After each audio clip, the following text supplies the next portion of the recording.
All right, so here we have my M&P Pro Core 9mm. Just gonna kind of do a quick overview of this. There's not much to talk about. I think pretty much everybody that's reviewed one of these has hit the nail on the head. Just kind of gonna go through what I've done to it, my experiences with it so far, thoughts, that kind of thing.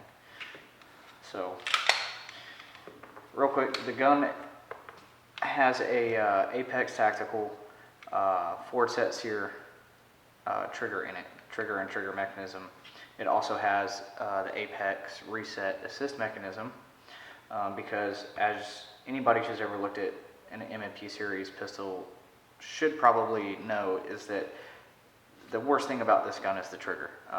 It's been said time and time again, and of course that was the first thing I did. I never even fired it with the stock trigger in it. I just straight up, I ordered the gun and then I ordered the Apex trigger, and I didn't even fire. I didn't have a chance to fire it before I did the trigger job to it. It was kind of a pain in the ass to do the trigger job to it. I don't think that's Apex's fault or anything. I think it's just inherently kind of a pain in the ass to do a trigger job on this pistol. Anyways, it comes down really easy. You do have to pull the trigger, so function checking the weapon is completely necessary all the time, every time. Of course, you don't want to have an accidental discharge, but it's a stainless steel slide. It's the core model, so it does have the slide cut for an RMR or a Delta Point or whatever you want to put on it, but I really have no need for that. I thought I was going to, and turns out I will probably never use that, but meh, if I ever do decide to use it, it's there. It's a 5-inch barrel. It's extremely accurate for a pistol, as pistols go. It's pretty dang quick. It's not the fastest pistol I've ever shot. I can probably be a little bit quicker with a really nice 1911 with a good trigger in it.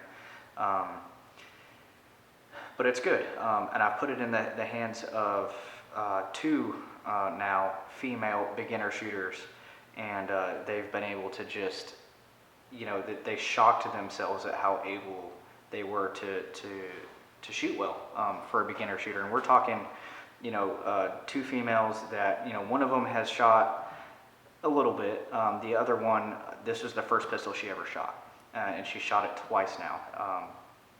And she surprised herself how well she did. And kind of surprised me too. I was halfway expecting her not even to be able to hit anything, but pistol performed great, and it's really, really easy to shoot. I mean, you almost don't even have to use the sights. It points so intuitively. The ergonomics on it, that to me is the keynote on this gun, is the ergonomics. I think out of all of the polymer frame guns, the Smith & Wesson ones, the M&P series, just have it right. It just looks organic. It has very organic lines, not like a Glock that's very square and boxy, and just isn't pleasant to me at all. That's probably why I've never owned one. Shot a bunch of them, just have never owned one. Specifically because if it doesn't feel right in my hands, I can't fall in love with it. To me, it's kind of a love affair, and I can't own a pistol that I'm not in love with. And it starts with the way it feels in your hand. And this thing it was like somebody took a mold of my hand before making this pistol. It's just that good. But anyways, it's been a really good pistol. I really, really like it. Zero malfunctions with pretty much anything that I shoot.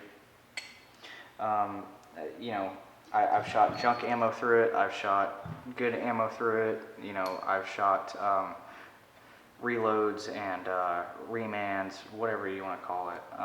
And nothing has malfunctioned in this thing. The only time that I've ever had a malfunction was one of the beginner shooters that I mentioned was limp wristing pretty bad until I fixed that issue. As soon as I got them to stop limp wristing, the gun was ejecting fine, but before that it was stovepiping. But that was shooter error, not the error of the firearm. But I should mention that I'm still not 100% happy with the trigger. And, you know, I've kind of just been told, well, it's a polymer gun, you kind of are just going to have to deal with it. It's never going to shoot like, say, a 1911. And I don't know how I feel about that, because I spent a pretty good amount of money on that trigger. So, you know, I'm just not really sure how I feel about that. The money spent on this gun and the money spent on that trigger, you know, to me, and I hate to say it, but Glock did it right. Glock triggers, as far as polymer guns go, Glock triggers are right. They work right. They reset right, they pull right, especially with an aftermarket trigger, they're just right. This one just isn't. I wish I could take a Glock trigger mechanism and transplant it into this gun. The Apex is infinitely better than stock, but it's still not as good as a really good aftermarket Glock trigger. And of course it comes nowhere near a 1911. Though I've heard claims of, oh, the Ford Set Sear Apex is like shooting a 1911 in a polymer frame.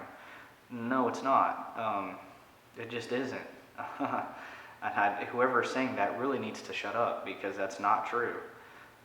The other thing is, too, I bought the reset assist mechanism from Apex. Well,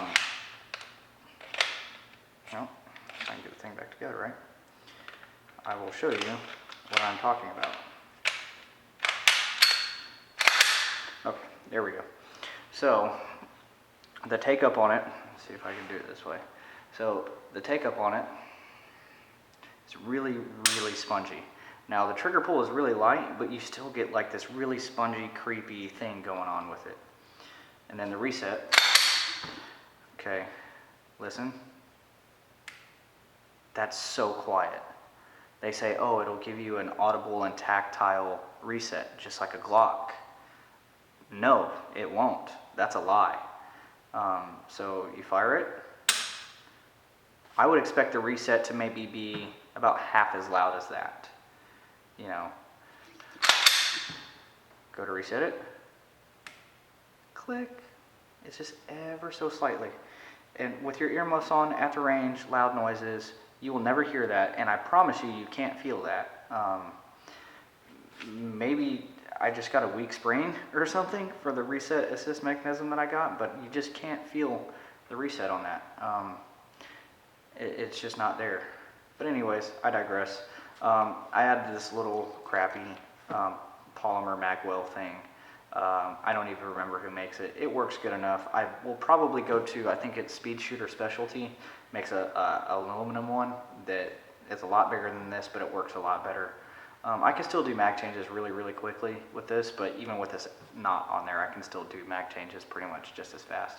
This just, on the odd time that you are a little bit off, it helps correct that. So, moving on, I have my magazines are Terran Tactical base plates on them. They're just factory M&P mags, Smith & Wesson M&P mags with the Terran Tactical base plates on them. You can see, I don't know if this is going to show up or not, but they're a little beat up because, I mean, I really don't care, you know, where one of these things falls. It just falls where it falls. If it's on rocks, if it's on, you know, metal, if it's on concrete, you know, mags get beat up, you know. As I've shown in another video, you know, mags get beat up. I'm not sure if this is going to show or not, but I mean, this thing has got pretty much all of the finish worn off of it. You know, it's just, they're replaceable. So I really don't care what happens to my magazines. And that being said, these Terran Tactical base pads, base plates, whatever you want to call them, extensions, have been bulletproof. I really think I could turn this thing around and use it as a hammer. They're just that sturdy. Not only do they have a retention pin on them, but then they have a set screw to lock in the retention pin, and this thing is not going anywhere. And I really mean that. The thing is not going anywhere. I think this is stronger than the actual magazine. I think this will bend or break long before the base plate does. So, and also it has a stiffer spring in it too, which I would think that helps feeding and ejecting. But yeah, there we go. M&P Pro 9mm core. Pretty dang good gun. I will say though that I think my next one is probably going to be a STI or similar 2011 platform. I've been eyeballing the STI Marauder, but this will be good. This will help me get a start in 3-gun, which is what I am. It was the intention of all of this in the first place, was to get into 3-gun. So, yep, I think it's going to be an STI 2011 after this. But again, you know, this is half the price, and you know, that leaves more money for gear, for ammo, for, you know, range fees, whatever. So for now, it will do the job. For now, it will help me, you know, cut my teeth and, you know, learn the game. You know, or not, if I decide, you know, I hate 3-gun or whatever, and I never want to do it again, you know, at least I didn't spend $2,000 on a 2011. So anyways, that's it in a nutshell. Thanks for watching.